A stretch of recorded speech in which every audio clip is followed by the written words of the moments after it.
thank you very much, Bruno Jeanbart, for joining us today, and the floor is yours. Thank you.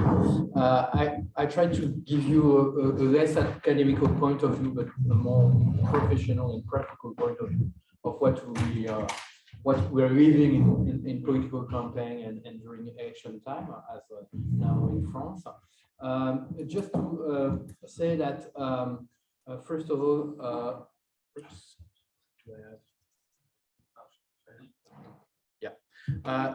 to say that this position between hate and fascination about polls during in the public debate and in election is a known and permanent story in some way. Just the first episode of that was 1936, where there was this debate between Gallup and the traditional straw poll that were used in the US, and where Gallup showed that his methodology was better than straw polls at that time, and it was a big surprise because people were used to have straw polls and to see them quite as efficient for predicting the result of the presidential election. It's of course the story of the polls is always like that. First, you have a success, and then you have a failure in 1948 with Truman, who show here the paper, the Chicago Tribune, saying that he was going to lose because of some polls indicated that he was losing the election. And that's interesting because it's something that I always try to remind to people. It's not because once you have good polls in an election, as maybe we had, for example, during the presidential election, that the next election will be good for posters. And it's always a different story. It's always difficult, and you can miss an election each time you're working on it. And each election has its own rules and is different from another one, and especially for us. Of course, we had new development about this kind of story. In France, the most famous is about the presidential election in 2002, when Le Pen's father was qualified for the runoff by surprise. But we had also this. We had also in this story the fact that in France everything has changed in 1972. This year there was two papers published, different kind of papers. The first one was on the left, the paper of Bourdieu, the public opinion doesn't exist, which was a critic of the principle of the polls and the idea that it was not the good tool to represent public opinion. It was not specifically about elections, but of course it was a very important paper, which is still organizing a lot the debate in France on this issue. The same year, we had this tribune on the right that you can see in Le Monde from Maurice Druon, who criticized very, very strongly the polls and talking about pollution of democracy, which is, of course, much more was much more tough than the one used by Bourdieu, and this episode is very important because it happens just before the French presidential election of 1974, where the debate was reinforced by the fact that, contrary to what people supposed before the election, the qualified for the conservative side on the runoff was not the former Prime Minister Chaban-Delmas, but the centrist candidate Giscard d'Estaing. Between 72 and 74 in France, already there was this beginning of some MPs working on a regulation of the polls. And the regulation happened after the presidential election of 74, reinforced by what happened during this election. And so it's very important that to understand that we went with this debate and with this episode from, in France, a situation of total freedom for the posters to a situation with a a kind of regulation. I mean, I don't want to say there is no freedom for posters after 77 and the law, but the first version of the law in 77, which was voted, made a period of interdiction of the post of 8 days before the election, which is not the case anymore. But it was probably one of the first law regulation of the post in the world. And I've seen research based on 84 countries showing that it's half countries where you have low regulation of the post. It's, I think, something like 54% of these 84 countries, and half of them don't have low regulation, but they have regulation by the I would say by the posters themselves, as we have in the UK with the UK Polling Council, and as we have in some way in the US with some rules that makes the posters rated on some conditions. For example, from the most important information that you give, you have a 4-star rating, to the less information that you are giving. As you don't have any law there, it seems that there are some polls without any information about the number of people interviewed, for example, how the sample was created, etc., etc. So it has been a huge change, and of course, as I said, there's the regulation in France since 1977. The law has been changed already twice. In 2002, just before the presidential election. For one reason, in 2002, it's because the Cour de Cassation said that it was not legal to make a forbidden interdiction, a forbidden publication of the polls 1 week before the election, because it was contrary to this idea of freedom of press and information. And the other point was that they said that it was also contrary to the idea of equality of the citizens beyond the information, because it was possible to publish some data abroad, and it was not possible to publish them in France. So people who had access to abroad information were able to have some data that the other couldn't have. Of course, it was the beginning of the internet, so I mean, it would have been reinforced in the years after if they didn't change it at that time. And there was another change in 2016, which was less important, but who reinforced the thing that we have as a poster to give to the Commission des sondages. They precise more the information that we have to give, but as usual with the lawyers and the MPs, they didn't really write the law as they wanted to do. I mean, there was a kind of a writing of the law which was not clear about publishing the raw data, which was the idea of the law at the beginning. And so, and we'll discuss that at the end, probably. And so there is no real obligation for the posters to publish the raw data today, which was not, as I said, the idea of the MPs when they wrote the law, but it was not really clear in what they wrote at that time. So we have this regulation, and of course 2016 was a very strong year for poster, and with this idea that there was two big failures, of course, about Brexit and about election of Trump.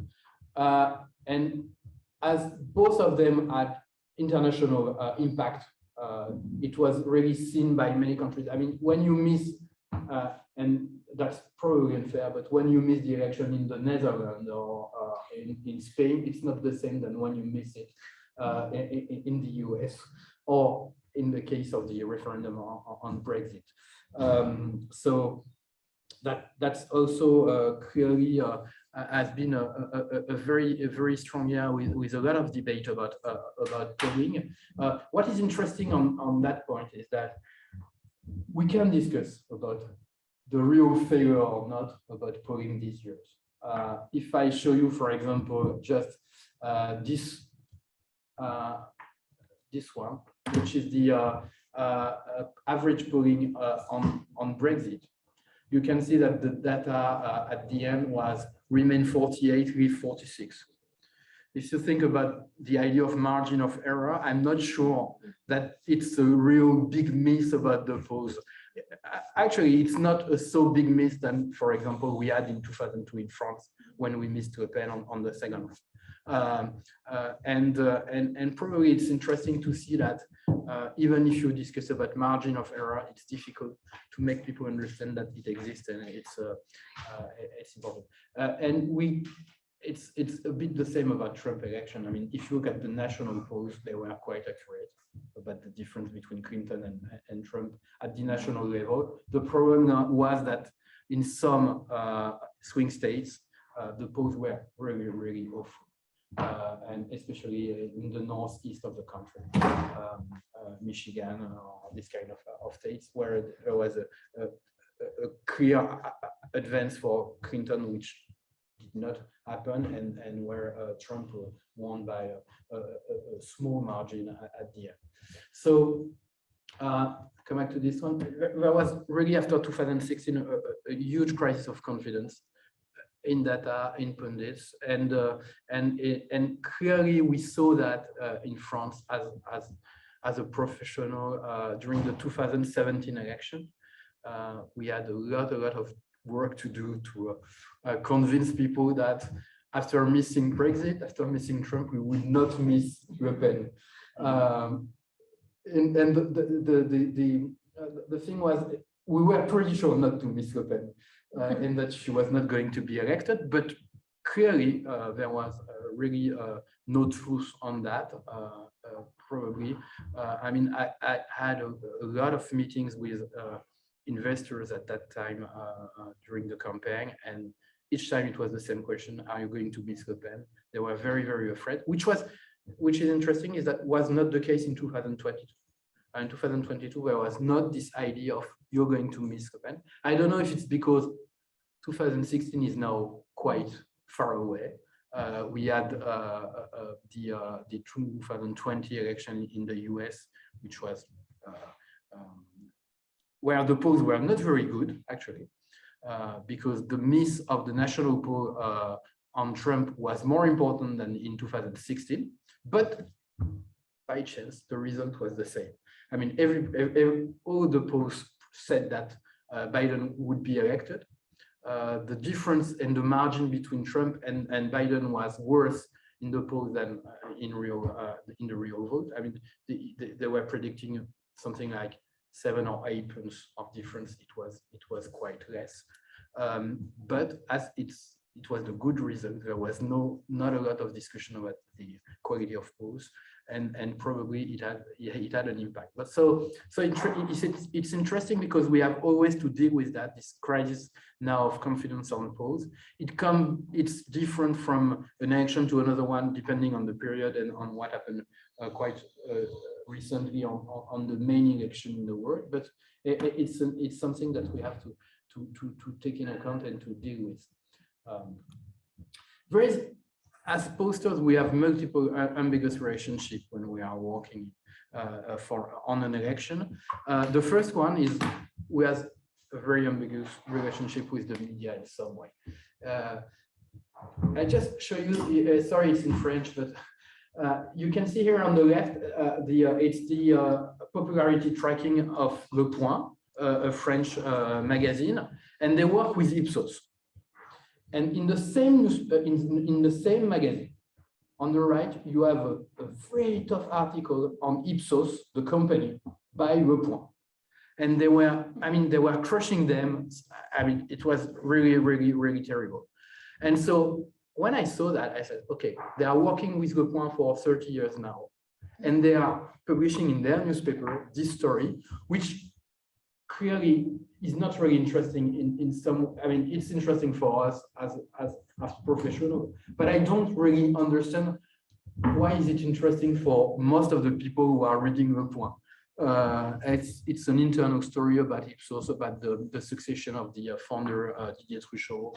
I mean, it's very strange, but they did that. And you have this story where Ipsos made a droit de réponse, the answer to Le Point after that. And they are still collaborating on the popularity trade. So it's a good example of the ambiguous relationship that we have with the media. I mean, the media, they are really using a lot polls, they are enjoying polls, but they are also probably the first critical of the polls. So it's always very strange when you discuss with journalists and with media this situation. So why we have this very ambiguous relationship with the media? First, I think the thing we have to understand is that the polls in the media, they are making audience. Before it was audience on the print papers, now it's much more audience on the website. But for example, with working with Les Echos since 2012, and for the last presidential election, I think every week they told me, oh, this weekend the most read paper was the paper on the poll, and people really enjoy the synthesis, the analysis that you are doing at the end of the week, and it's the most popular paper, and so it's making some audience, so they like it. But on the other way, what they don't like is that they are not making anymore the agenda in some way. I mean, the agenda is in some way made by the result of the poll. Normally, they should choose which part of the campaign they should discuss, what they should show, on which they should insist. And because of the poll, sometimes it's driven by the poll. So this week, we are going to talk about the rising of Le Pen or the collapsing of Pécresse or blah, blah, blah, blah, blah. And it's not anymore the work of the journalist to do that. So I think that's one of the reasons. Another reason is the fact that it's one of the strange situations with poll. One of the strange situations in the relationship between posters and the media is that they are always in between two situations. The first one is to give the poster the role of analyzing the polls and to play their pundits role.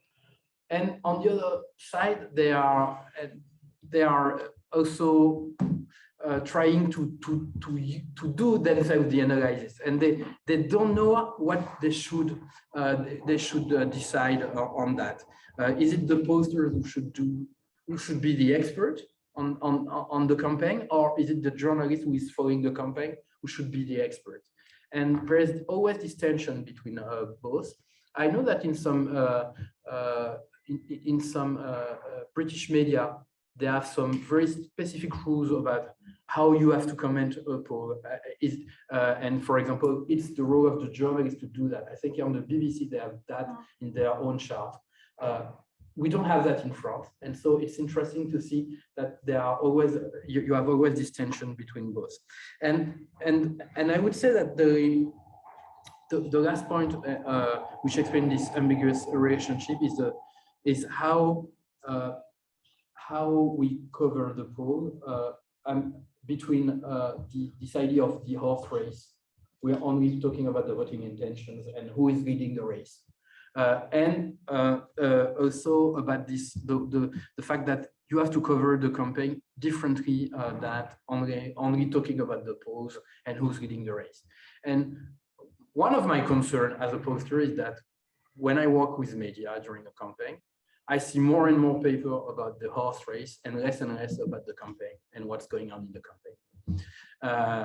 And so I try always to remind them that, okay, the poll is one thing, but it would be interesting to discuss about the agenda, about what are the proposals of the candidates, about what's going on in the campaign on different sides, much more than only on the horse race and who's leading the race. And it's a real difficulty because clearly it's easier to talk about the horse race. It's easier also, probably it's making some audience because clearly people who are reading the newspapers and are coming on the website, they are coming also to know where we are on the polls. and probably with the decrease of interest for politics, talking about the proposal, about the campaign themselves is more and more difficult for them. So that's the first ambiguous relationship that we have. The second one is with politicians. I just put you here two examples. The first one on the left is the fact that we have always, I think the most common sentence in French politics is we are going to make the polls lie. I mean, it's not always the same candidate which is saying that, but we always have at least once during the French campaign with saying that. So that time it was Pécresse or Hidalgo for the socialists and the conservative, but it will change on the campaign. And on the right, you have the Twitter account of NUPES, and so the Alliance of the Left, which is showing and using polls showing that they are going to win the election. What is incredible on this tweet is that they use a poll made by a pollster cluster, which has been funded by a researcher from Montpellier, but they use a projection which is not made by them. This projection is made by an activist from them, from their party. Probably, I mean, it doesn't mean that it's not true, and it's not done with good tools, and that is not predictive, but it's not made by the company, by the pollster itself. So it's interesting to see that from the left alliance, because they are one of the most critical about polling. Mélenchon is always discussing, saying that polls are crap and you can't rely on them, and they are not predictable at all. They are probably also the one who have the most intention of changing law on polls if they were elected, and probably various discussion inside on the left alliance about forbidding against poll before the election. But you can see here that when the results are good for them, they use it. And what is interesting is that projection, nobody has that projection for the moment. Maybe they are right. I mean, we'll see in 2 weeks, but nobody has that for the moment, giving a majority to the left. So that's the first reason that we have ambiguous relationships with politicians. The other reason is that they are both subject of our survey, of our studies. I mean, we're working on the image of the candidates, on politicians, on how they are performing in the campaign, what are their voting intentions, but they are also customers. I mean, they are customers because they use the polls that we are publishing, but also they can buy the polls directly from us.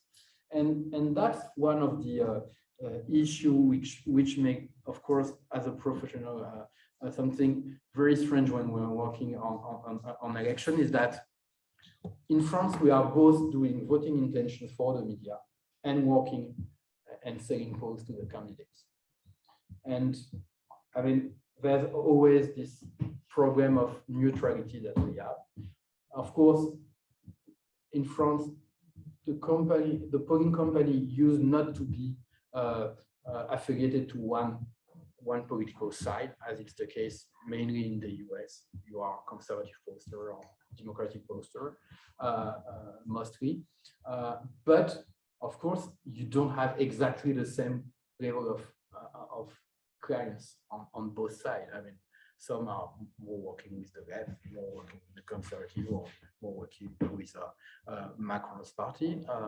And so there's always this difficulty, both for us when we work for the media, trying not to be influenced by what we are doing with the candidates and the campaign, but also, of course, there can be also an issue about what's going to happen if I work for Macron's party and I put them very low compared to the other. I can tell you a story about that. I mean, we for the election day, we're working for CNews, the kind of Fox News in France.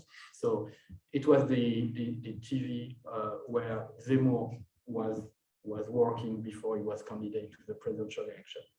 And during all the campaign, we were the poster with the lowest level of votes for Zemmour. And I was waiting for one day that CNews would tell me, okay, that's strange that we, the channel of Zemmour, we have the lowest level of votes for Zemmour. They never said that. But one day, I think in March, one month before the election, we just discussed with them and they said, oh, this morning Zemmour was there. And he told us, it's incredible, in my channel, I have the lowest level of polling than everywhere else. So they just said, we don't want to have this discussion with you, but we just want to know that Zemmour told us that, and we didn't react. And the only thing we want is that you're right on your prediction, and we don't care if Zemmour is lower or not. We just want that your predictions are good. At the end, Zemmour was very low in the result of the vote, so there was no issue about that. But it was interesting because, I mean, even if they didn't say it, I knew that it could happen, and I knew that, and there, it was a kind of pressure for us. I mean, each time I was saying, okay, we are still going to have Zemmour lower than the others on our CNews poll. Oh la la la la, what's going to happen? So we knew that. And it's the same when you're working with the party during the campaign. I mean, clearly, even if they don't say anything about your polls that you are publishing, it's clear that you have this kind of pressure when you work also for the media. So it's a bit difficult sometimes.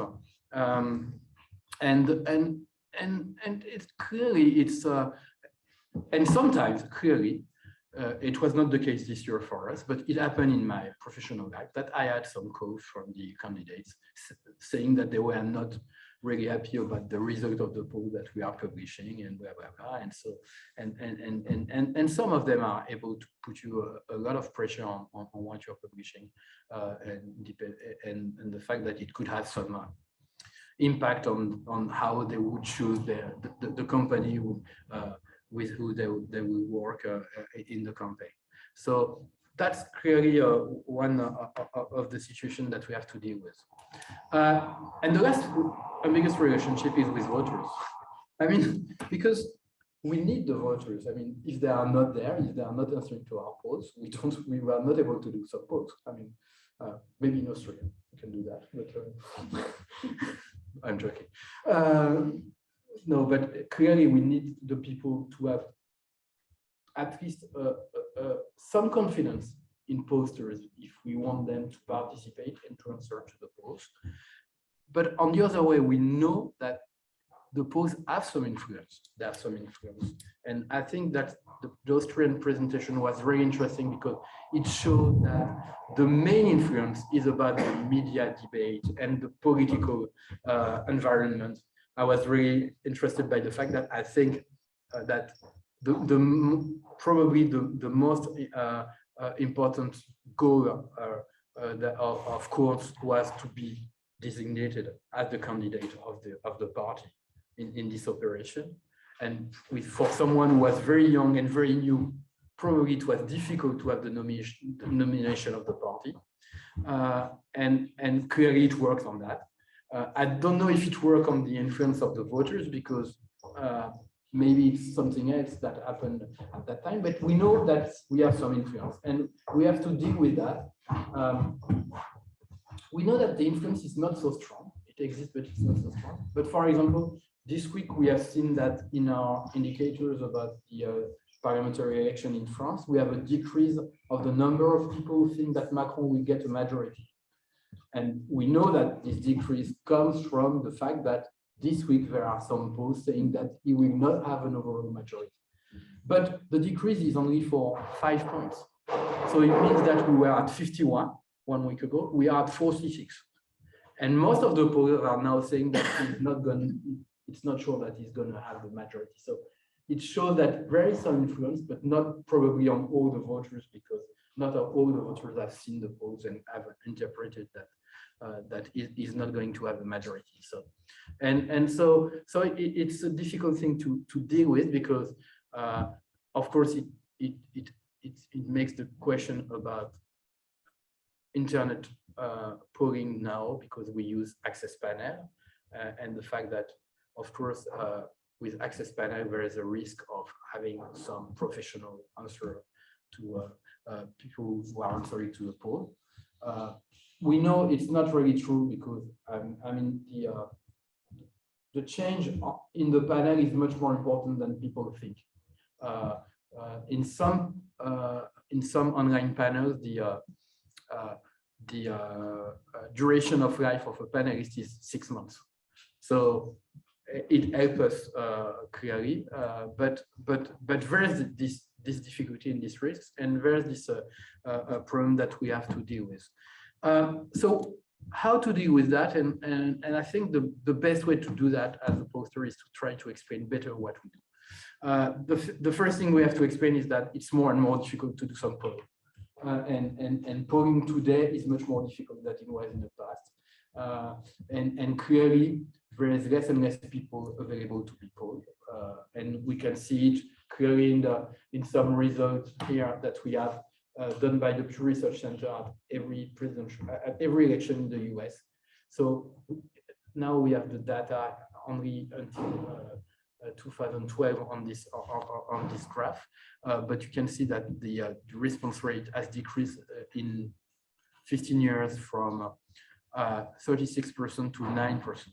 So it means that only 9% people that you try to reach are answering the poll at the end. The good news is that it doesn't change now since 2012, but it's not increasing. But clearly it's a problem, and we have to explain that. And in some way, it's a miracle that we still have some efficient polls today in some elections with this kind of answering rate. The other thing is that we have to explain also that we are in a totally different political situation. We have much more later undecided voters than we had 20, 30 years ago. For a lot of reasons, clearly we have lower fidelity to pass vote. I mean, people who are changing their vote, and especially inside their, on the left or inside the right, it's clearly more and more important. We have lower interest for campaigns. All the indicators that we have on political campaigns show that. We have much more multiple issues. I mean, the election 20, 30 years ago was probably made on one main issue discussed during a long weeks during the campaign, and now every 3 days you have a new you have a new topic on the media, on the campaign. So it's more and more difficult probably to predict that. We have to explain also that the decrease of turnout is a huge issue for us. It's a real problem. And who's going to turn out in an election is the most important thing that we have to predict probably.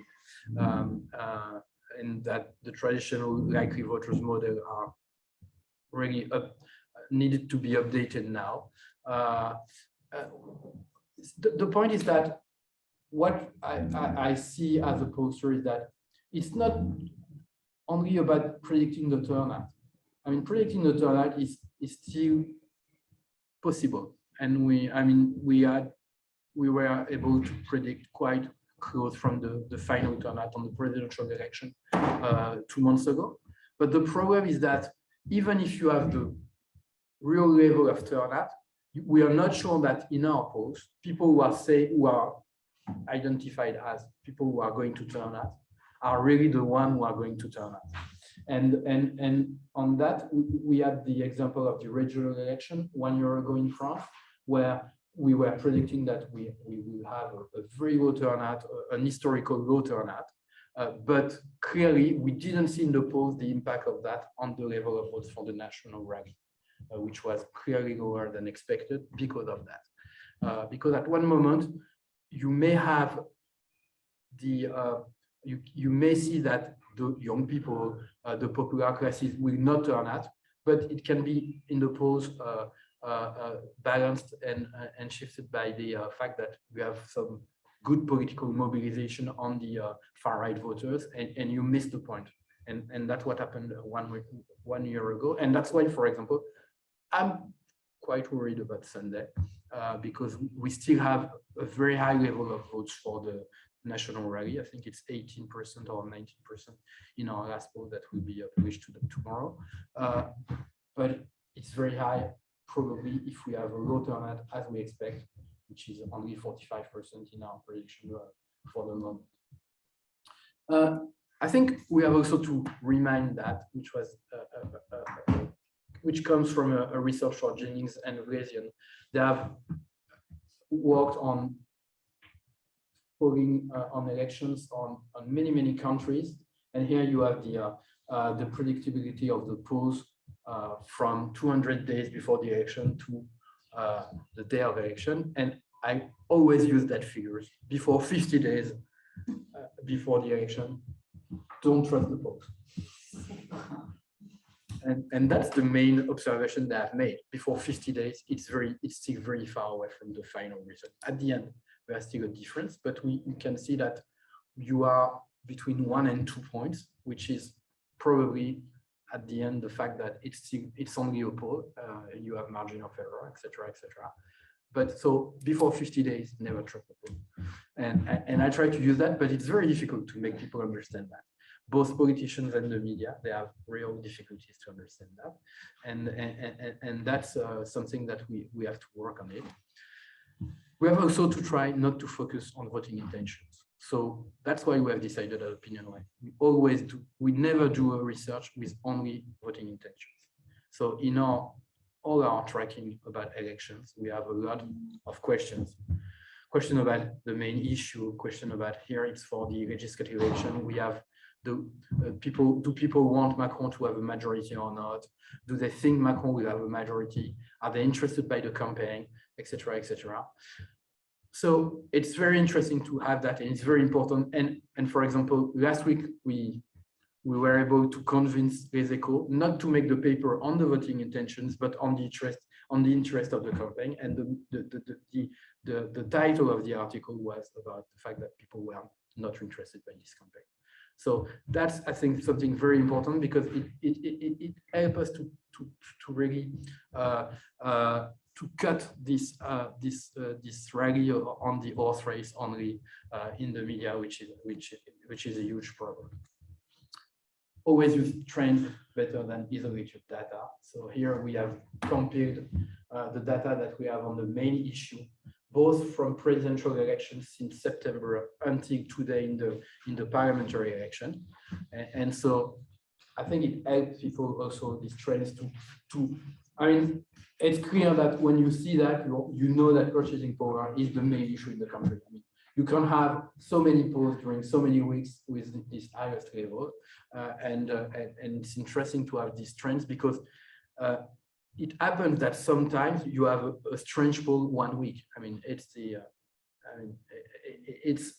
can happen in a poll to have an outlier. And so if you're doing some trends and some regular polling, even if you have an outlier 1 week, I mean, you will see it in your trends at the end during all the campaign. And the last point is that we should do and use more transparency.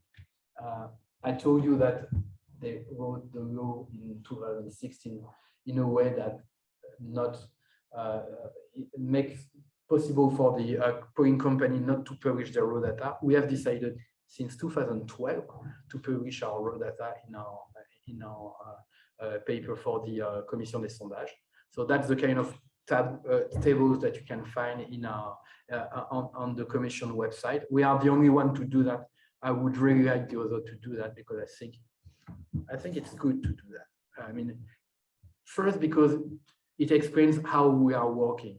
I mean, you have 2 different kind of results based on all the samples, based on people who say they are sure to vote on the election. You can see that it has a huge impact on some results. For example, it has a very positive impact for Macron's party, and it can have some different and other impact for other candidates.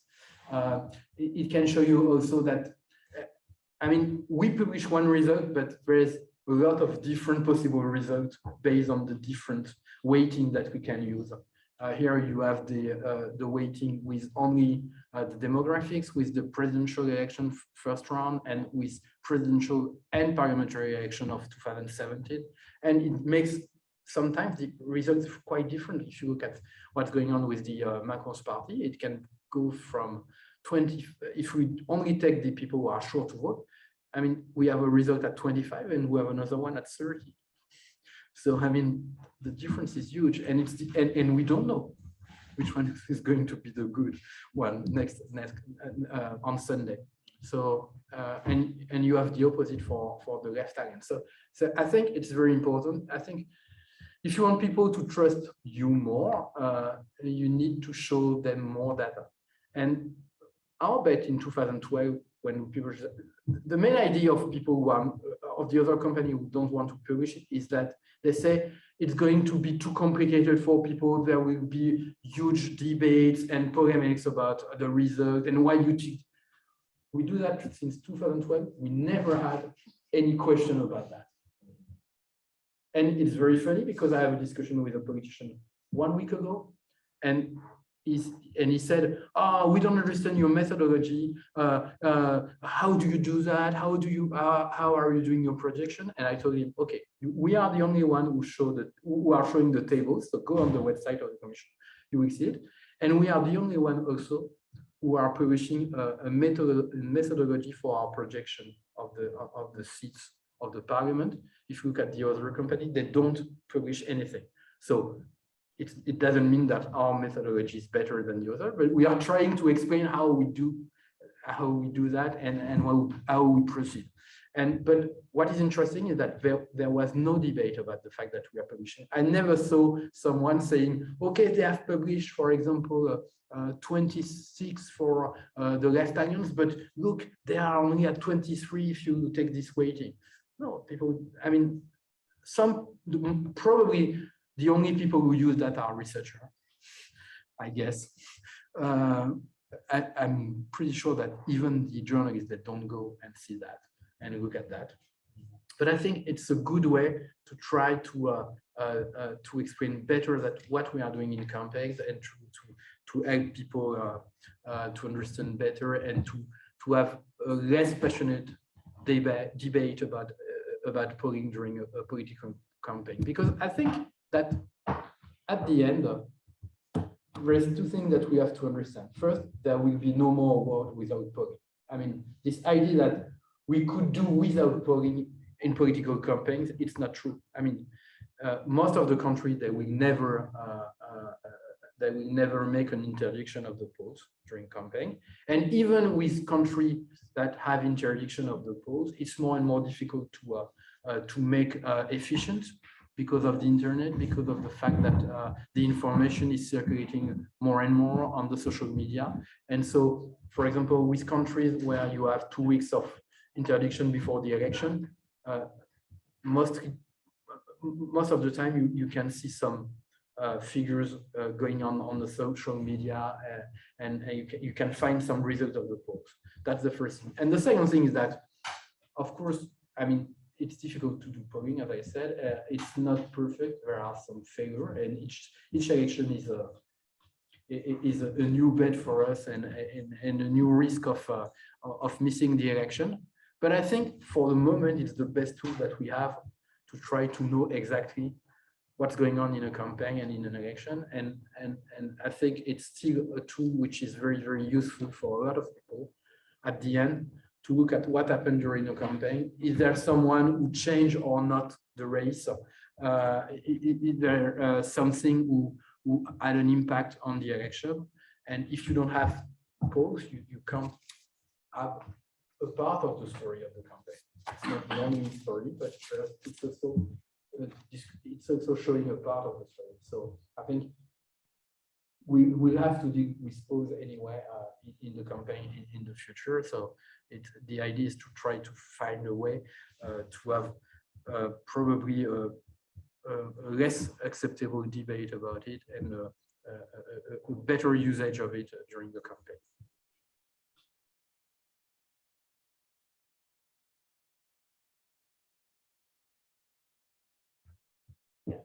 And I do have a question about the main theme, what in the US is called the priming effect, and there's a lot of literature on that about the main. We saw that there are different themes that are being addressed during campaign, and normally the very classic example, of course, is 2002 in France with security being the central theme of the campaign. So you said that this has changed now, that now it's impossible to focus the whole campaign on one theme, and but you still have that competition going on, because when you look at some candidates, for instance, Marine Le Pen, so the National Rally, she intentionally, if I understood well what happened, reframed her campaign and tried to focus not so much on her core business, that is security and immigration, but on wealth and pouvoir d'achat. So do you see there that first of all, it's possible to work on different themes, and until the very end to have some candidates trying to impose their main cause and thus their team in the debate? I said it was not the case, but actually this year it was the case in France. There was a main theme which was about the prices, inflation, and purchasing power, clearly. But if I try to define what was the theme of 2017, I would be not able to do that. I mean, I can't say. So, I mean, it was always normally before a campaign with a main theme until I would say probably the last one was 2007.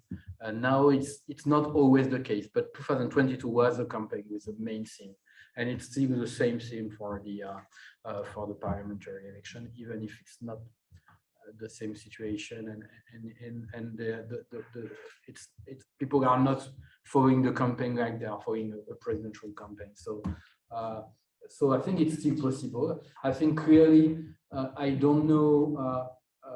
Probably, I would not say that Marine Le Pen has imposed this theme in the campaign because it was already very important, and it was reinforced by what happened in the world, and especially about Ukraine war, which made an increase very important of the oil prices. But I think it's still possible to do that. But it's more difficult because the media tends to go from an issue to another one very quickly now. And so to impose something in the long term during campaign is more difficult, I would say. But I think it's still possible, and it's still the interest of the candidates to try to do that, and probably the fact that,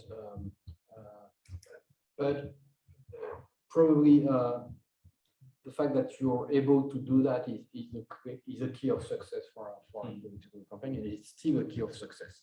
But I think that it's more and more difficult, and the other point is that some things are also sometimes very consensual. For example, it's interesting to see that the environment was not important during the French presidential campaign. Probably it was a problem for the Green Party and Jadot, the candidate of the Green Party. But I think something like the environment, you have to be very careful about them, because they seem very consensual. And it's clear that when you look at the data, everybody is concerned by the environment. But the problem is that the most important thing is not to be concerned about the subject. The real issue is what you want to do about the subject. And here it's not consensual at all. And there's a huge gap and lots of division in the society about that. And I think that's what it's difficult to use it and to in a country like France, for example, to impose it in a presidential campaign. It's because it's very dividing people on really what they want to do on that. And maybe my last question, or maybe someone else wants to jump in the conversation, but maybe one last question is, working with a TV channel such as CNews, you said French Fox News, for those that are not familiar with the channel, well, we know that they try to frame the debate in a certain way, so they try to impose their own theme. So do you also feel that pressure, that at some point the way you will present or the way they will actually order some polls, that the emphasis is put on immigration security, you said, linked to, of course, Zemmour's campaign. So is that something that also you take into account or that you fight against perhaps at some point? We are not very courageous with that. I mean, in the way that we work with them, but we are doing only voting intentions and question about issues and things like that. But the fact is that they are doing this kind of question with another company, and we were very happy to see that. And one of the reasons why they are doing that with another company is that it's in the same group. Company group, it's CSI, and it's owned by Bolloré also as the channel. So, but I mean, they are real professional, and the only thing is that they are asking some hard questions on specific issues. They are talking only about immigration, security, and things like that. But the questions are okay. And the results are okay.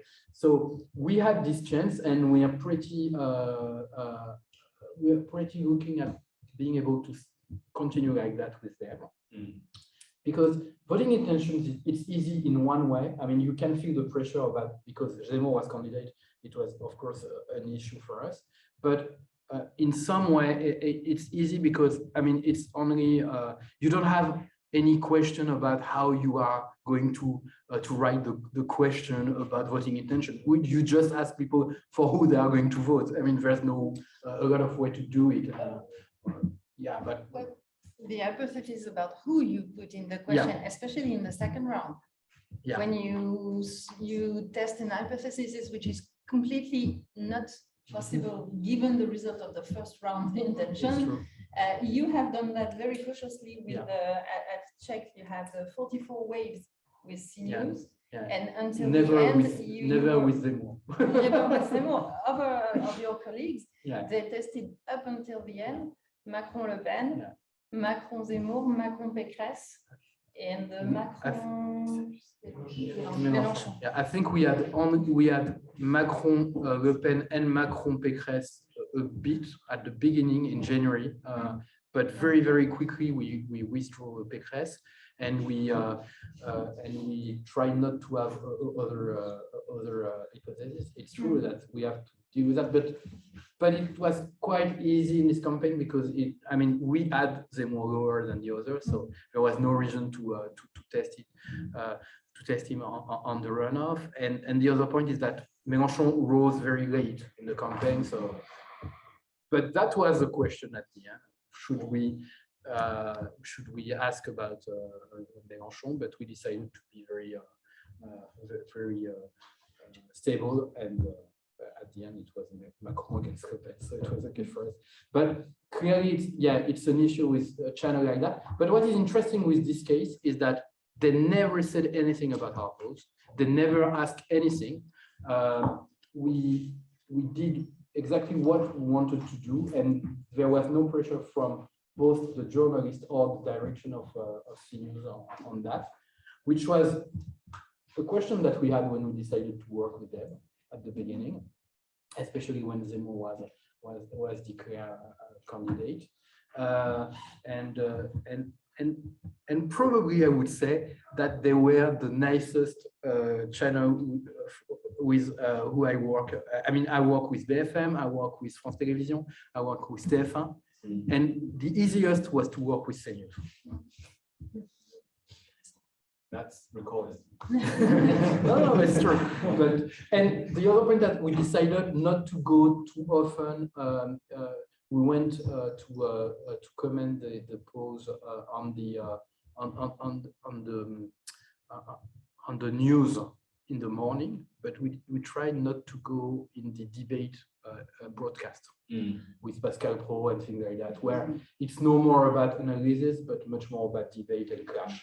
So, and we were able to avoid that. They didn't really ask. So that was also, but that's also a problem because sometimes I see some posters in some debate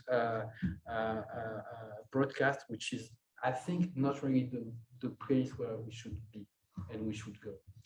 It's not so easy because the difference now between a news broadcast and a debate broadcast is sometimes not so important.